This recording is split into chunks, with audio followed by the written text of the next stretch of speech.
spoilerios about spoilerios. Let's roll. Hello, I'm Sean Baker. Welcome to another episode of Evolution of the Arm. It's a Twin Peaks: The Return discussion. So episode 5 just dropped. Wow, I'm glowing in response to it. So we start in Vegas with the hitmen. They're still waiting for Dougie. His car is still outside the house where we saw him with Jade. They don't know where he is. They report this to their boss, a woman, obviously some kind of an underworld figure. She's very nervous about having to tell whoever hired her to kill him that it hasn't happened. She calls a phone. We see where it goes, but we don't know. What we find out later is it's Buenos Aires, which is obviously, if you've seen Fire Walk With Me, it's where Philip Jeffries was. How this is all connected, I have no idea. We'll kind of get back to this. So from there we go to Buckhorn, South Dakota again, and we get Jane Addams, I believe the actress's name. I've really been enjoying her part in this. She's great. But so she's talking to the two detectives assigned to the Ruth Davenport case, and I called this after the first 2 episodes that I thought that this torso was going to be Major Briggs. We find out later with the scene with the Air Force agent reporting to her superior that they got a hit on Major Briggs's fingerprints and that there's been 16 of these in the last 25 years. So what has Bad Coop been doing with the Major's corpse is what I kind of want to know. And where's the head? We may never know. Interesting. So then we go to Bad Coop in the prison. I was really hoping we were going to see who he was going to be brought to, or who Gordon and Albert were going to bring to him.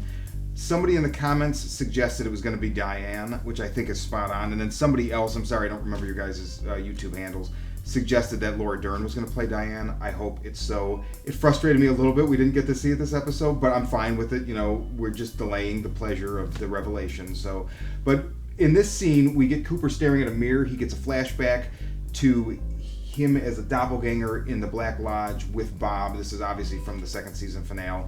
And then it goes from that flashback to a flashback of him in the Great Northern, and you know, the way that the series originally ended, Bob in the mirror, the How's Annie scene. We go back to present in the jail, and Cooper's staring into the mirror at his reflection, and I keep waiting, as I'm sure we all did, to see if they superimposed Frank Silva's head, and they didn't. But what they did do was, in a really subtle and cool way, morphed Cooper's face with Bob's face, and wow, I mean, it was so subtle, it blew me away. Okay, so from there, it's an interesting juxtaposition. We go back to Twin Peaks and we cut to Mike Nelson, Snake. I've been waiting to see this guy too, and he is the perfect, I mean, this is the jock with all the power in high school becomes this just, you know, in real life as an adult, sitting behind a desk, pencil pushing, probably not very happy. I'm hoping we get to see more of him. But what this scene also does, other than bring back Snake, is we meet Stephen Burnett, who's played by Caleb Landry Jones. I love him. He's great as an actor.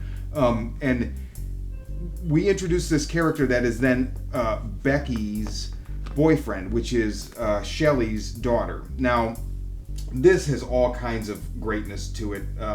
Stephen is a scumbag. I'm pretty sure that whatever they're snorting, it looks like meth because he just looks really strung out. Becky doesn't, interestingly enough. So then, you know, this scene, I'm jumping kind of between the 2 scenes with them. And one of the things, you know, so we see Becky borrowing money from Shelley, and we see her and Norma's reaction. Now, however, what I want to know is, I'm dying to know, we've seen Shelley now, we've seen Bobby, but we don't know, is Becky, Amanda Seyfried, is the actress playing her, is this Bobby and Shelley's daughter, or is this somebody, did Shelley not end up with Bobby? You know, her eyes alone, Amanda Seyfried's, in the casting would suggest that it's Bobby's because they have those kind of bigger eyes. I don't know, but it was a great scene, and we go to her and Steven in the car, and they're doing drugs, and you're just wondering, how is she with this guy? And then, you know, she has this kind of elative moment, and it's just a great scene. Real quick thing in the Double R, Toad is the guy that comes from the kitchen, but Toad I associate with being the big bearded trucker guy. Obviously not the same guy, just weird that there's 2 Toads and they're different. Whatever, it's been 25 years. So now I want to go, we get a lot more of this Coop as Dougie thing, where now Agent Cooper is in this diminished capacity, and as my friend Seth pointed out, maybe it's just going to take a while to wear off. He was in this other place, this other world or whatever it is, for 25 years. What I want to know is, what the hell was Dougie like in real life? We really only got the thinnest slice of him with Jade in the first introduction, and then he disappeared. He gets sick, disappears, ends up in a lodge, dissipates, and Cooper takes his place. So everybody in Dougie's life is acting like... only Jade, she was the only one that said, I think you might have had a stroke.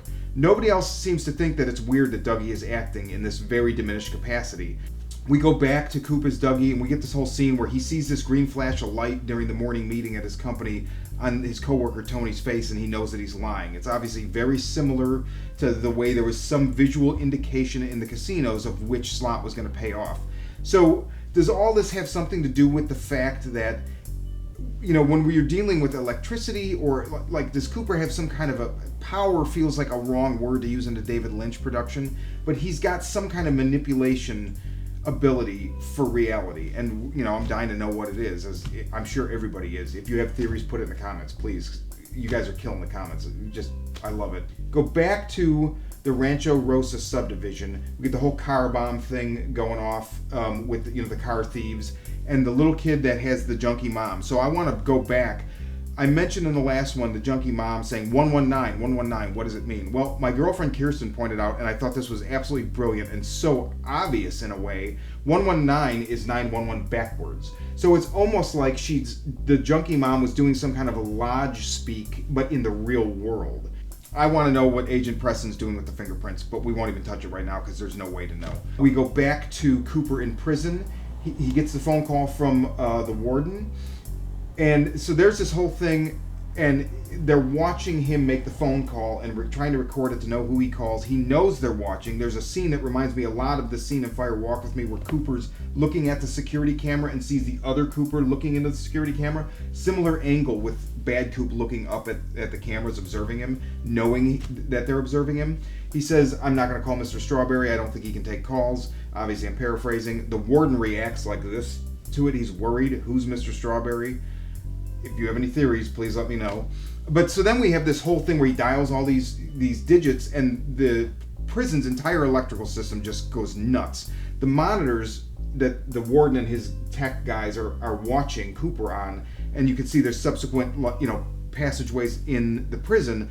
Some of them disappear, and we get what looks like a shoe maker factory, and then some kind of weird cooking show. Go back to that moment where Cooper kind of morphs and into Bob in the mirror earlier and says, are you still with me? Good. It almost as if he was checking for now this moment. So does this have something to do with Bob and these lodge entities and their manipulation of electricity, and how that manipulation of electricity allows them to manipulate our world? Last thing I have to say, they don't identify him. Richard Horn, played by Iman, I forget his last name, probably the most chilling scene in this episode, especially once I found out that it was Richard Horn. The actor, if you look at his IMDb picture, it's got to be Jerry Horn's kid, the way they cast it. I mean, he looks just like Jerry Horn, David Patrick Kelly. But he is going to be heavy to rival, I think, Leo and Ben and all the bad real world people in the original. Okay, that's it for now. I'll be back next week when 6 drops, and again, leave comments, and wow, what a great episode, right?